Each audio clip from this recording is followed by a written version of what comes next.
My family and friends, welcome to Inside the Music, the truth about the truth, a Three Pharaohs production, hosted by Don DC DaCosta, KC Cousin, and yours truly, your big homie, TC Storm Caldwell. And today's special guest is none other than the legendary and beautiful Savon Bass.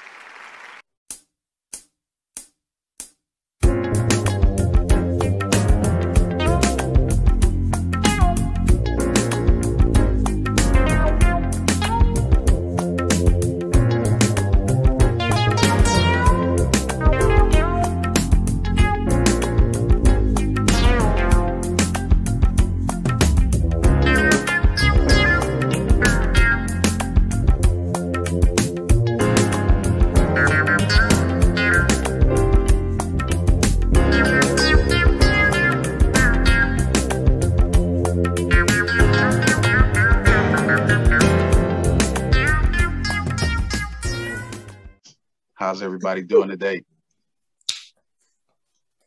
Mr. Vaughn, how you doing today? Hello, everyone. Hello, how are you? Wonderful. It's a pleasure being here.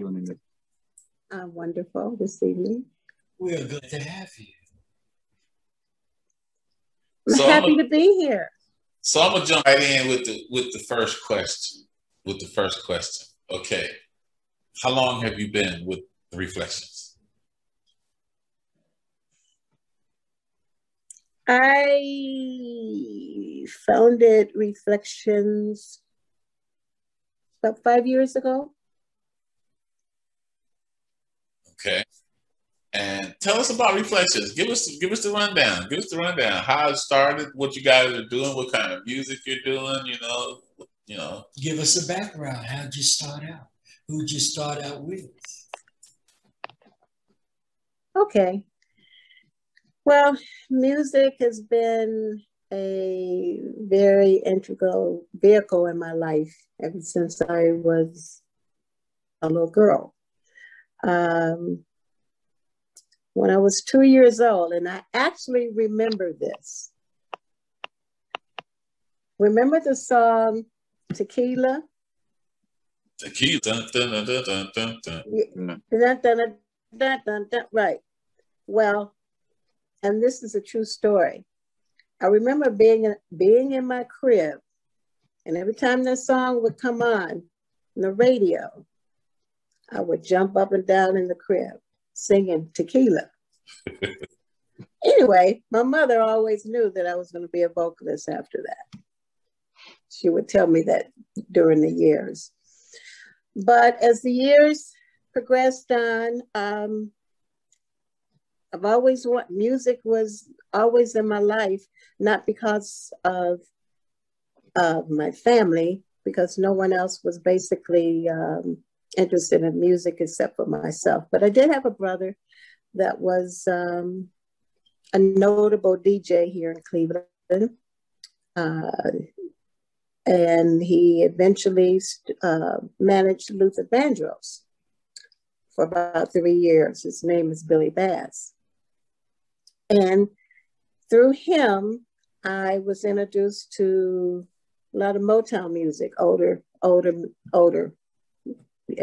music. And from there, I've just always wanted to do the oldies, the 60s and the 70s and Motown music, the Philly sound, the Northern sound. That was the music that always entertained me. So from there, I've been with many bands. And finally, I just decided that I wanted to form my own band. And I started off with a group called the Tra-La-Las. The Tra-La-Las was a female vocal group paying tribute to the Motown music, the eras of the 60s and 70s. And then from there, and then came Reflections. So now I've added a male component to Reflections. So there's now males and females. And now we've added a new component. We've added a very new tribute to Fifth Dimension. Oh, okay. Which is something no one has ever done. That's one of my favorite Reflections groups. is mine too, because it generated happy music, a celebration of life. Well, with the exception of one song. With the exception of one song. One last bell. That was one of the saddest songs. That was a heartbreak if you wanted to go home, boy. How did I know that you were going to say that? Marilyn sang that song. Yes, you did. But actually what I did is combine Friends of Distinction as well. So we now have a tribute to Friends of Distinction and Fifth Dimension. And then we have our female element to it. But actually Reflections is reflecting the classic gold hits from the 60s and 70s, featuring champagne soul, disco, specializing in Motown. And that's where we are today. Who were some of the ladies when you were growing up that kind of you liked their music and kind of tried to pattern yourself after?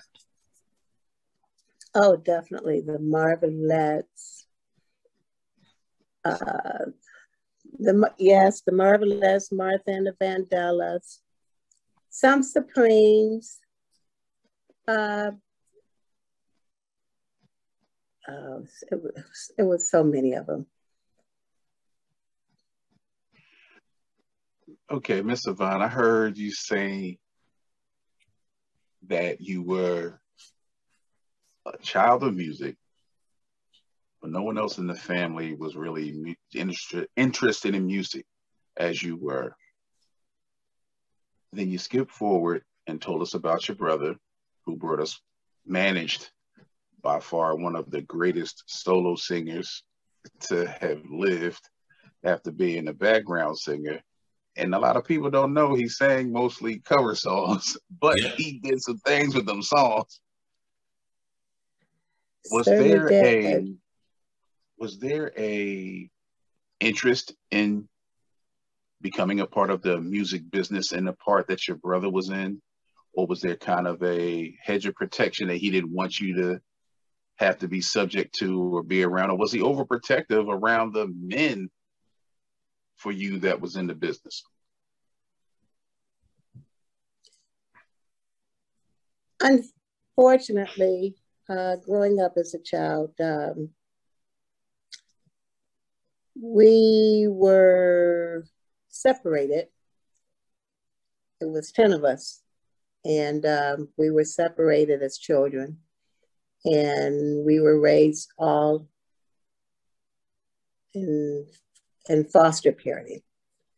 And so we really didn't get an opportunity to really get to know each other until we got older, say maybe around 18 or 19. And so I had no one to mentor me or to push me. I just knew that I wanted to sing. And I just pushed myself to do what I'm doing now. And so I had no real influence other than the fact that I knew my brother was a DJ. He was in the music business, but unfortunately he was not influential as far as I was concerned in my life, as far as music. I would just listen to him on the radio. Okay. So what was it like the first time for you taking the stage, singing a song that you loved or that inspired you, motivated you, and that audience reaction? What was that feeling? Well, the first time I actually stood on stage to sing a song, I was in a beauty pageant. here in Cleveland, the Miss Black Cleveland. And walked on stage to open my mouth to sing a song and nothing came out.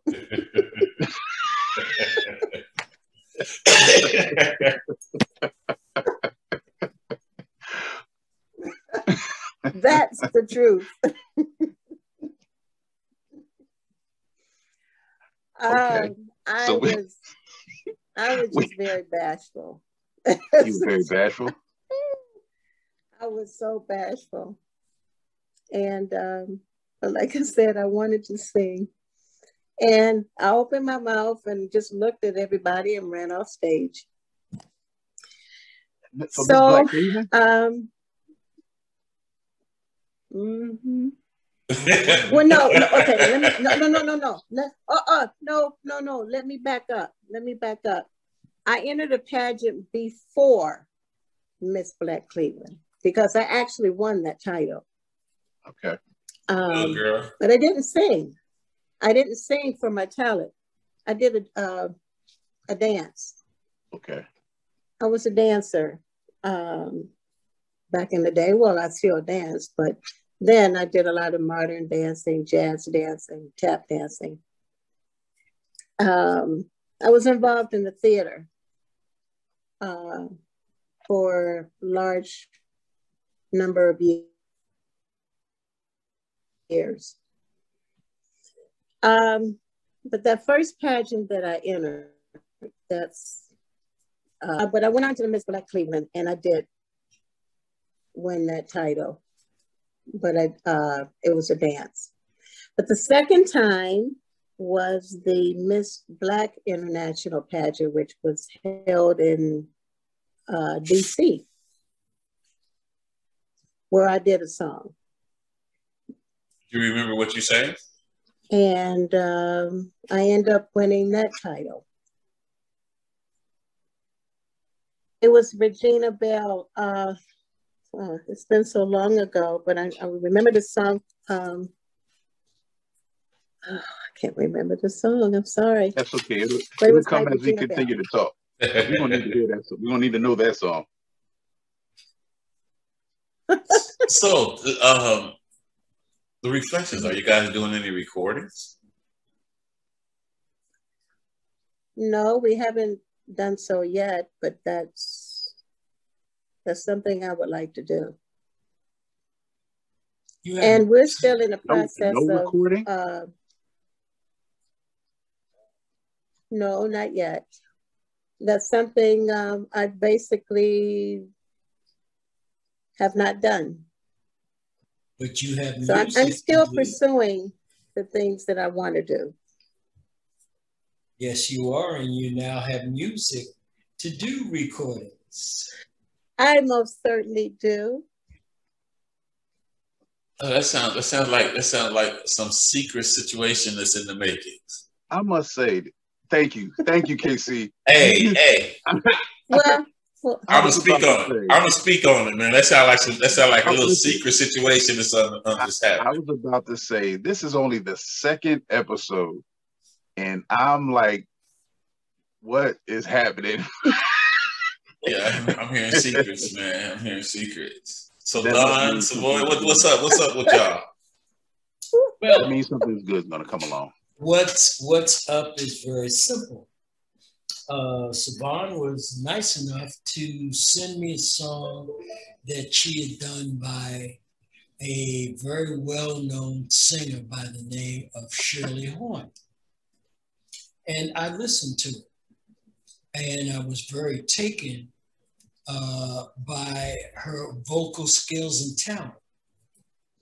And I happen to have a songbook which has a lot of music in it. And I mean, very good music. It's done by a writer by the name of Rick Ferguson. For those that don't know who Rick Ferguson is, Rick wrote a lot of songs for people like Whitney Houston. He wrote music for Aretha Franklin. He did songs for the Whispers, the Spinners, the Temptations. So it just so happens that he sent me 2 songs that were what I would call standard. They were old standard type songs that he had written. And he basically wanted them to go to somebody like Barbra Streisand or maybe Tony Bennett. I happened to take that music and I sent it to Savon. And I said to Savon, what do you think of these songs?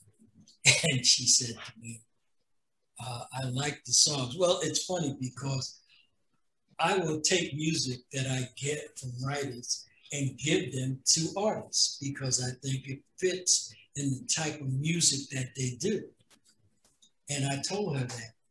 And her reaction was, don't give those songs to anybody else. I want them, they're mine.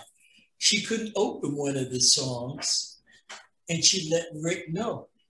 Rick was so taken by her voice, he sent her away to open that song for her to hear, and then contacted me and said, her voice is absolutely lovely.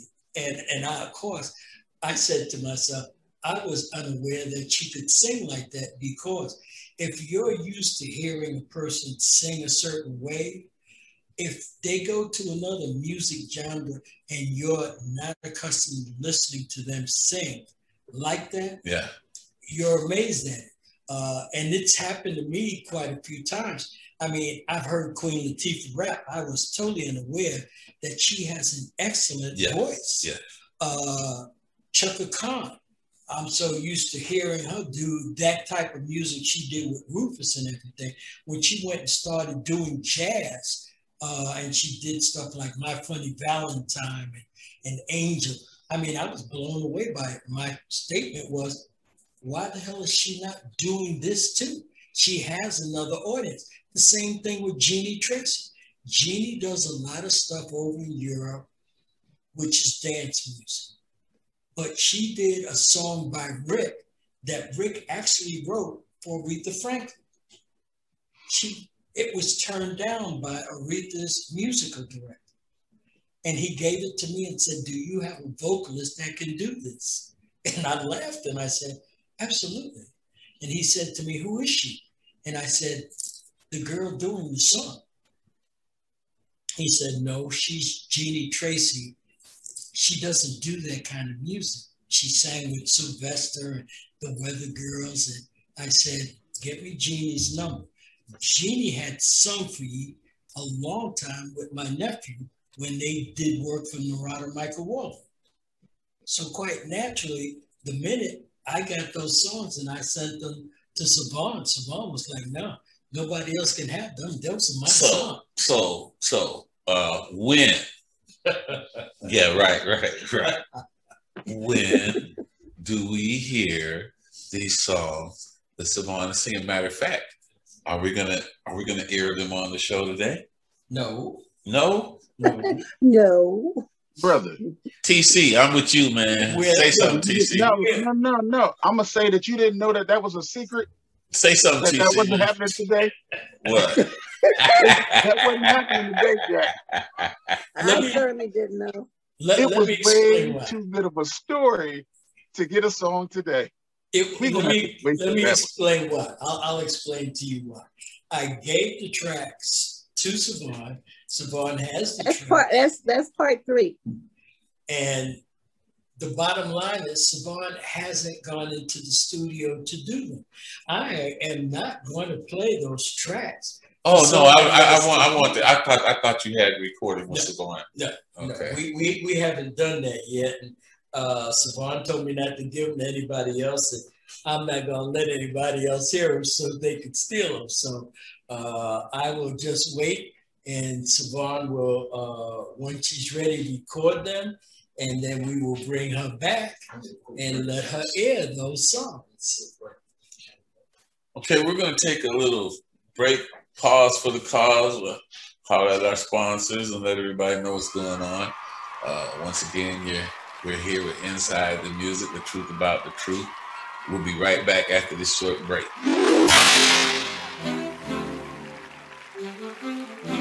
Yeah, back like we never left. It's movingradio.com. Now, for all of y'all that love our streaming content, guess what?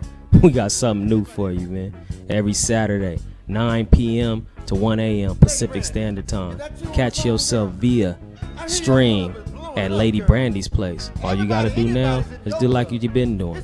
Hit us up, movingradio.com. Click on Lady Brandy's place and get that good R&B and that jazz and that soul and that blues all in your life. Remember, 9 p.m. to 1 a.m. Pacific Standard Time, movingradio.com. Tap Lady Brandy's place. If you're ever in the Sin City area and you want to go see it live, guess what? Go to movingradio.com and click on Lady Brandy's place and get the address. We'll see you there.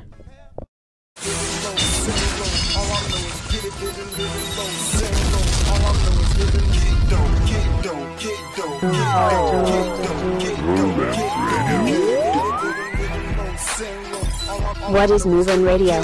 Movin' Radio is an independent radio station dedicated to playing and supporting independent artists and their music, created to display the determination, drive, and hunger of independent artists that is no longer found in mainstream music.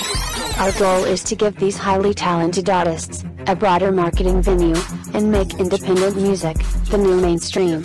To have your music broadcast on our station, send your music in MP3 format to We Move 'em at movingradio.com. Streaming 24/7 as Movin' Radio. You send them, we move 'em. Let's go.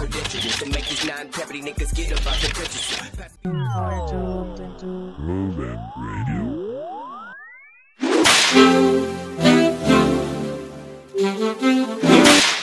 Back to Inside the Music, the truth about the truth with our special guest, the lovely Savon Bass.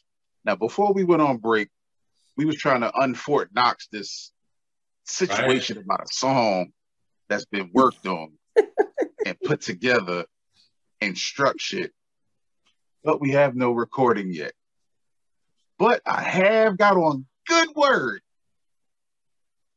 that we're going to have a special treat of a song that's performed by Miss Savannah and the Reflections, written by Shirley Horn. So you'll see that later in the episode. Now that we got all the CIA operative stuff out the way, Savannah, you said you haven't been to the recording studio yet, but it sounds like you're ready to go. Is that a part of the bashfulness? Is why we don't have any recorded stuff yet? No, it isn't. I'm kind of an unsung hero here in Cleveland. I guess it just hasn't been my time. It's not that I haven't been in the environment, but it's a lot of haters here. It's amazing. On our other music business premiere episode, we kind of had that same discussion. Yeah. We kind of had this same discussion, right, fellas? Yeah. But check this out, because I heard her hesitate earlier when the studio was mentioned. I'm from Youngstown. Now, if you want to take a ride, I can make a phone call. I got cats down in Youngstown that can take care of you. I can make a phone call. You can have studio time down there. You just have to watch the bullets in and out. Well, unfortunately, we have those here too. Okay, well, it's apparent the bullet ain't the problem. Okay, the bullet's not the problem. Like I said, if you want, I have some friends in Youngstown that have some really nice studios that are great musicians. Matter of fact, one of them plays guitars with the Ohio Players. But I have some buddies back there that have some really nice studios. It's only about 60 miles, and you got haters up there in your neighborhood. If you want, I make some phone calls and hook it up, and let you talk with them talk with you, and it'll be on you guys from there. It sounds good to me. Okay, that's a deal. I'll make sure I got all your info. I've been offered projects, and And certain people have just taken them back. I mean, you know, just not trustworthy. Well, we've all kind of agreed. You know, I just keep moving forward because I enjoy music. So I don't let it deter me, because I know one day it's going to happen for me. Well, don't get deterred, because I got one of the best writers in your corner, and he's giving you the stuff. KC has already said, hey, I got people that can help you out. So this basically should be just go for it, go forward, and we got this done. Yeah, I'm gonna go as far as to go and say one of the cats' names that I'm talking about, because he has a really nice studio. It's in his crib. He got a serious studio. A cat by the name of Ray Brooks, guitar player. Good studio. He's doing some good studio work too. The guy's engineering is really on point. You know, so if you already have a track. So what I'll do is I'll get in touch with Ray. I'll get you his number. Well, I have his number, but I'll get permission from him to send you his number. And from there, we see what we can have happen. You know, inside the music, baby girl. What? I appreciate that. Sounds good. Sounds good. So, Ms. Savine, please tell us about some of the members of your group and how you grew your station of performers as a part of Reflections. Just talk about the folks that you pulled in. Well, because I basically performed with many other bands, I've always kind of kept contact with a lot of the musicians, and when I decided to start forming a band, I began calling the musicians that I've worked with, but then note that I also started booking bands. I've been involved in event planning, event management for some time. And from there, I went into booking bands. So behind that, it was basically easy to find musicians that kind of knew my reputation of getting them work. And so it's relatively easy to pull the musicians together. Now, as far as the vocalists, that was a very hard thing to do, because you have vocalists that want to work, but then they don't want to put in the work.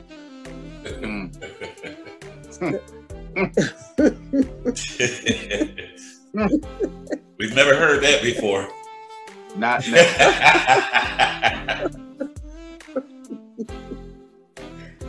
You know, so it took some time for me to actually get the core group that I have now. But when I started off with the females, we had, it was almost like the perfect blend. But unfortunately, one of our females passed away.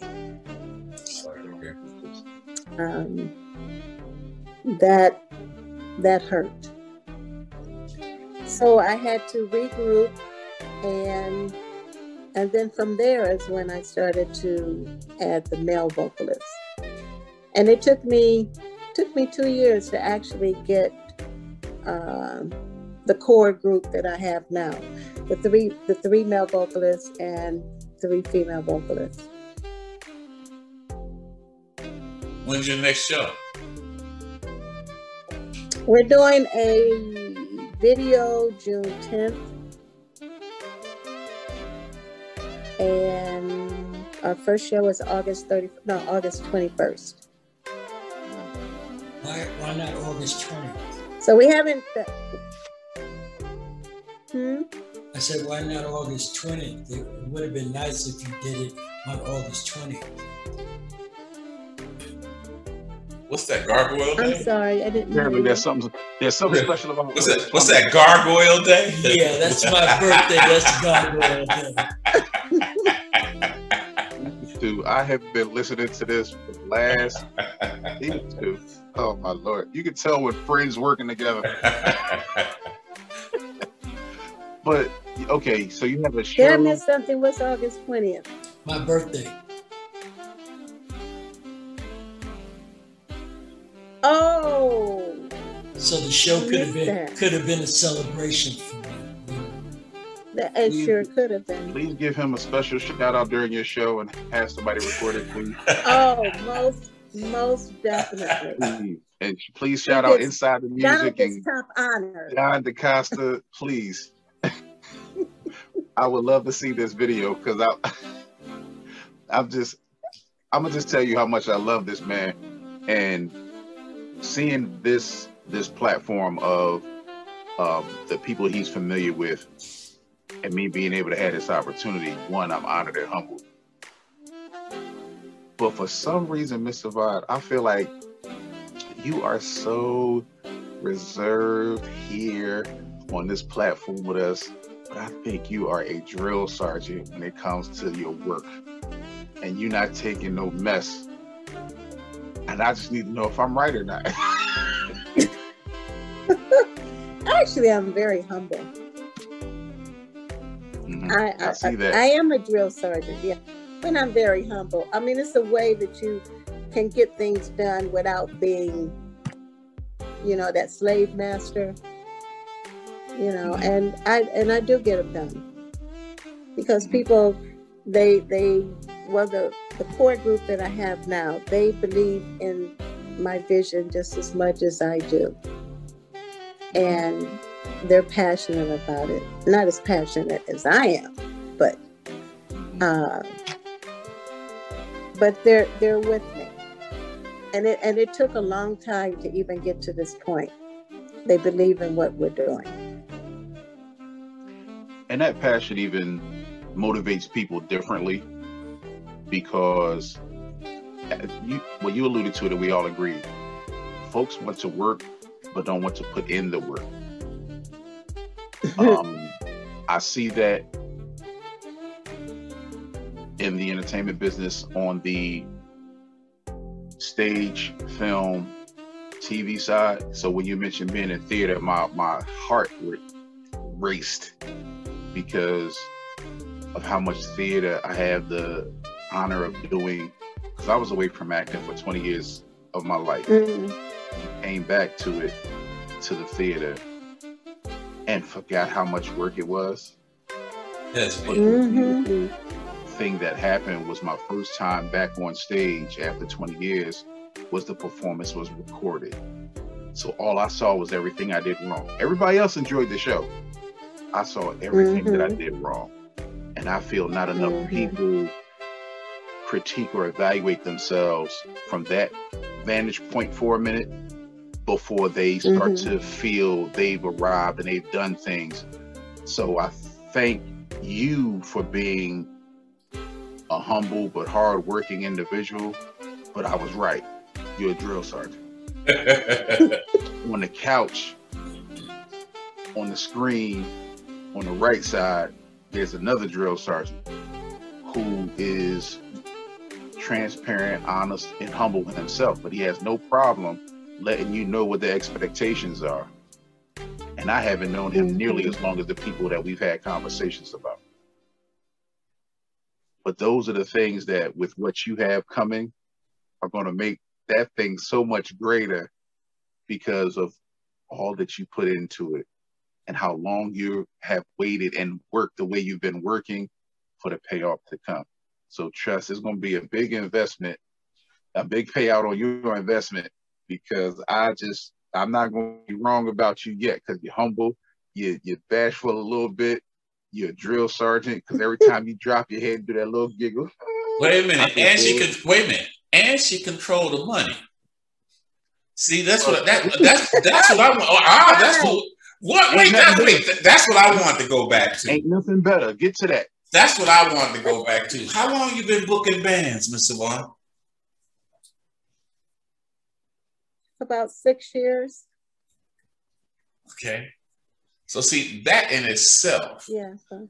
that in itself inside a contained unit gives you, because a lot of musicians have no idea of what it takes to book and book constantly.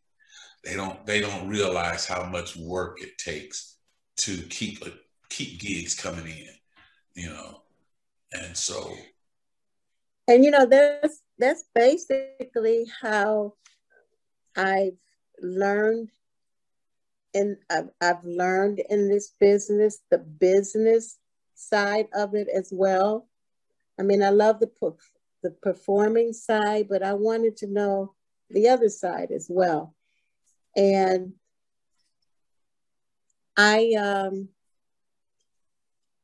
didn't go to school for it.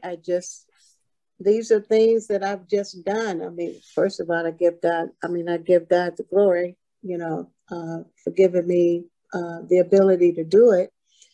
And I've just been doing it ever since.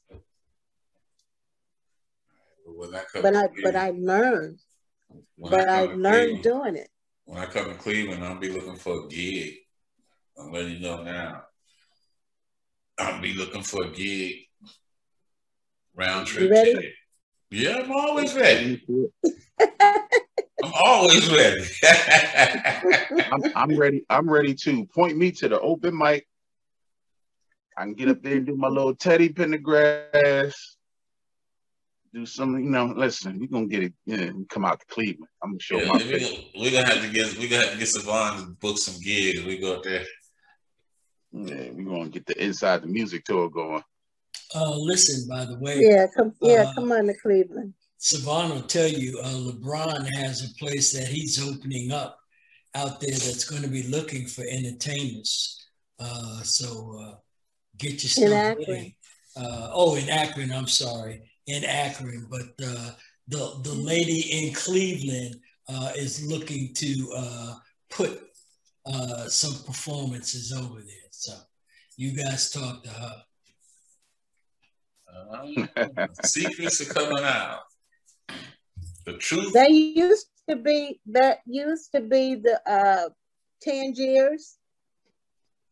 That's in Akron. It's a venue, but he purchased that venue. Okay, yeah, that's one of the spots. You've been to Tangiers? Well, it's been a while since I did Akron. When I did Akron, I was doing the Hub Lawn. I don't know if you know anything about that. No. No, I'm talking back at least, golly.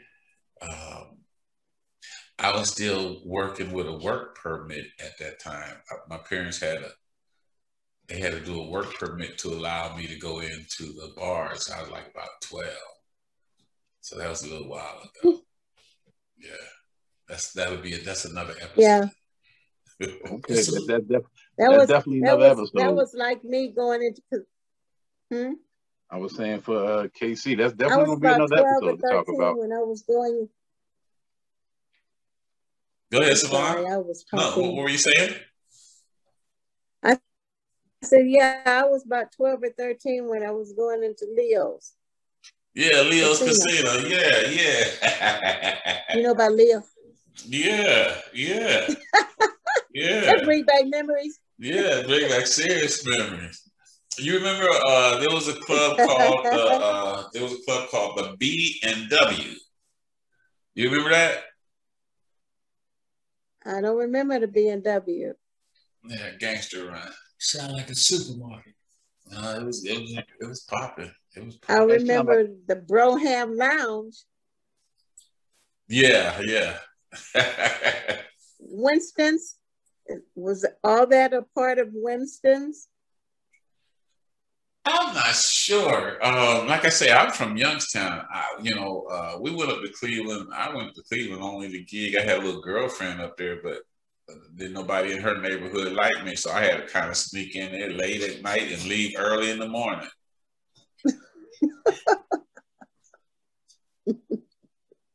It was out there. I'm not gonna ask why.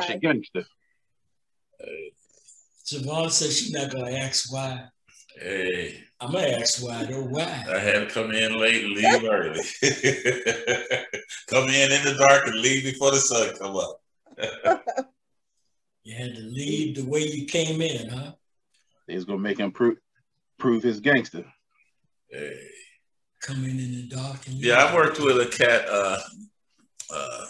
Used to work up there. I think his name was Kermit Henderson. He was. I know Kermit. You know Kermit? Yes, I do. They just had an R&B awards ceremony here. Him and Mike Calhoun of the Daz Band. Yeah. I know Kermit from way back in the day. I did some stuff up there, and I worked with it was a group out of Cleveland. It was called Scott and Raven. I know Scott and Raven. Yeah, Terry Scott. Yeah. I worked with Terry Scott now. Yeah. And then I did Trey and them Bone Thug. I did their project, but I lived in Miami when I did Bone Thug. But yeah, I kicked it with I was musical director for a while. Well, no, I was road manager for a minute with Scott and Raven. Okay. Yeah. And then, like I said, I knew Kermit through Kermit had a record store, if I remember, back in the day. Yes, he did. Yeah. That's where I knew Kermit from. When you tried to get some music played up there, you had to go mess with Kermit. Yeah.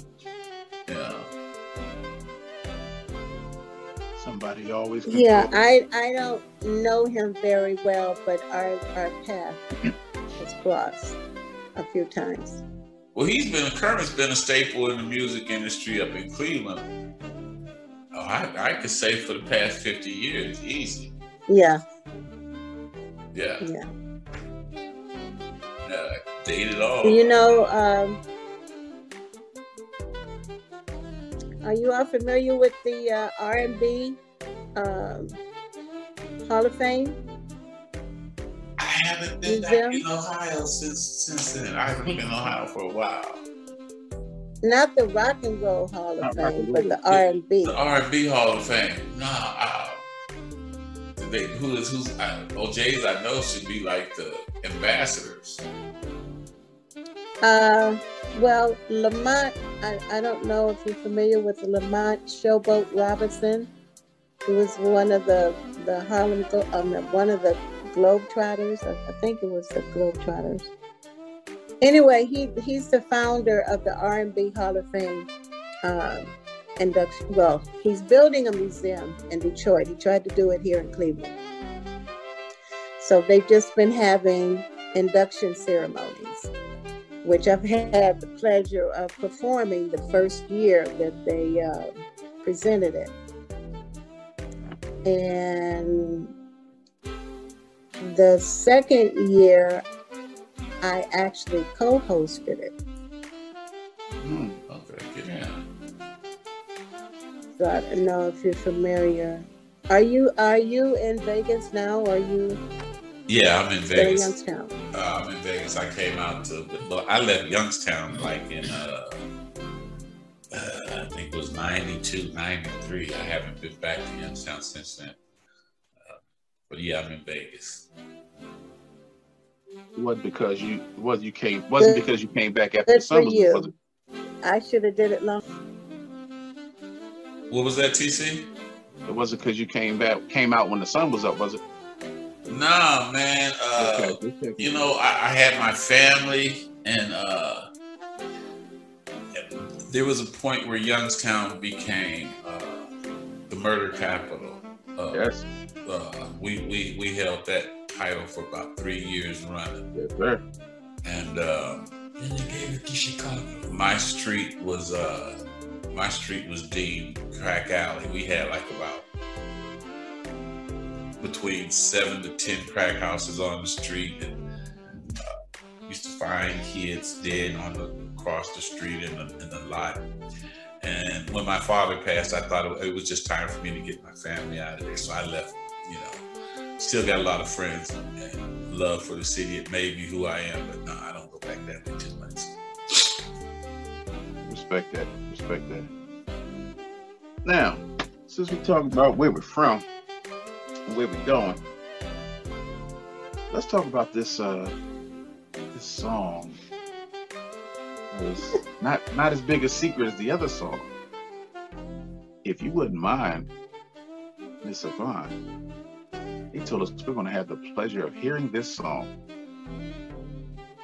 So if you don't mind, would you please just give us the introduction to this song that you covered by Miss Shirley Vaughn? The name of the song is called Here's to Life. That was recorded by the late, great Shirley Horn. And you're hearing it right here on Inside the Music.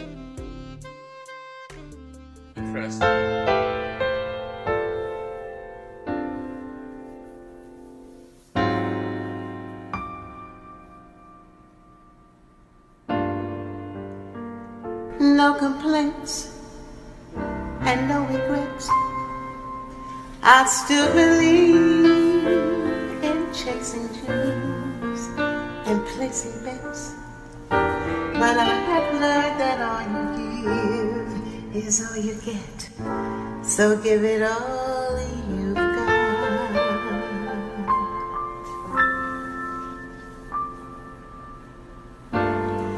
I've had my share, I've drank my fill, and even though I'm satisfied, I'm hungry still to see what's down another road beyond the hill and do it all again. So here's to life and every joy it brings. So here's to life, to dreamers and their dreams.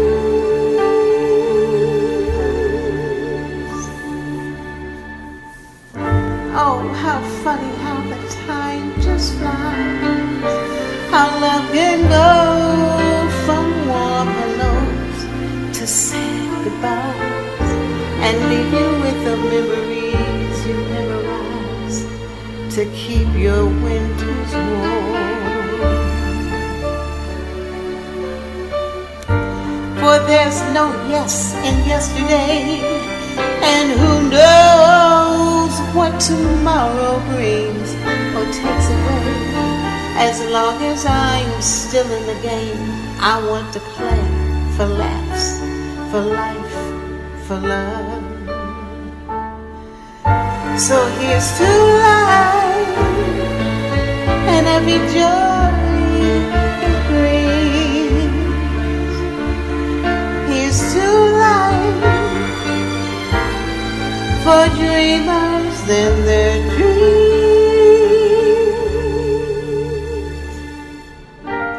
May all your storms be weathered, and all that's good gets better.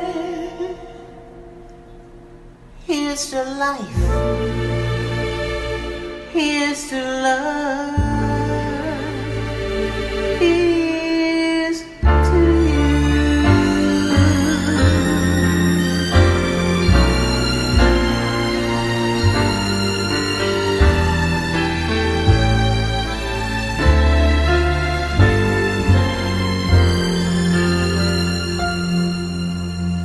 May all your storms be weathered,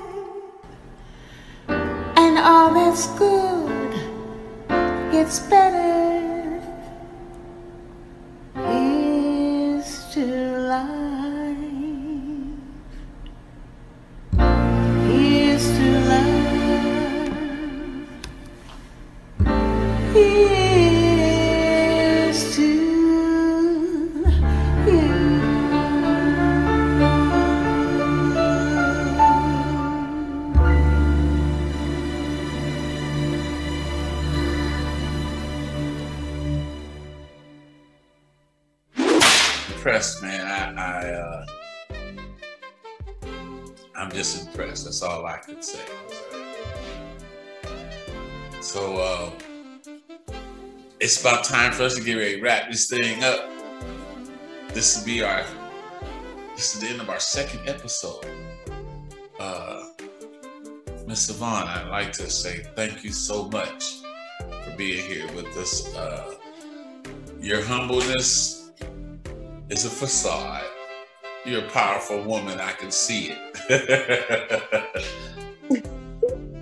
Thank you. It's been my pleasure to join the three of you that are here this evening. And Donald, I just want to say to you, you have my heart, because we met and we formed a bond, and we haven't even actually, met physically, but it touches my heart. Your belief in me, your friendship, and I just want to say thank you.